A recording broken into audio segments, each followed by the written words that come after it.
Қайырлы күн, достар. Кендер тортын дайындаймыз. Ол үшін ыдысымызға жұмыртқаны саламыз. Құмшекерді екеуін көпіргенше, массамыз ағарғанша миксермен араластырамыз. Одан кейін үстіне сүт құямыз, сұйық май қосамыз, жақсылап араластырамыз миксермен. Одан кейін еліктен өткізе отыра ұн, какао содасын салып араластырамыз. Міне бізде осындай қамыр пайда болады. Енді табамызды осылай майлаймыз, жан-жағына жағып шығамыз. Егер майлағыларыңыз келмесе, пергамент төсеуге де болады.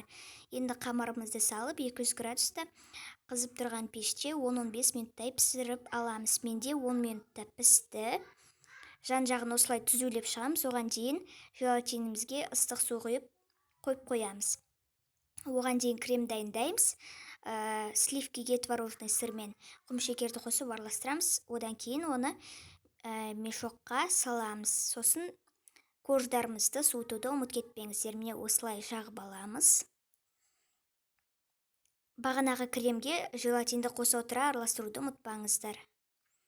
Міне осылай жан-жағына жағып шығамыз. Қасықпен де жағуға болады, бірақ енді көріп тұрғандарыңыздай мешокқа салып жақсаңыздар өте әдемі, формасын жақсы ұстайды. Міне біздің тортымыз дайын. Нағыз киндер делис тәттісіне ұқсап тұр. Барлықтарыңызға ас болсын. Сіздер де жасап отбасыларыңызды қуантыңыздар. Сіздермен бірге болған Тоғжан, не қараңыздар. Кесілгенде де қандай қараңыздар. Барлықтарыңызға ас болсын. Дүкеннен сатып алғаннан гөрі үйде жасаған абзалырақ. Міндетті түрде жасаңыздар, қараңыздар қандай керемет болды.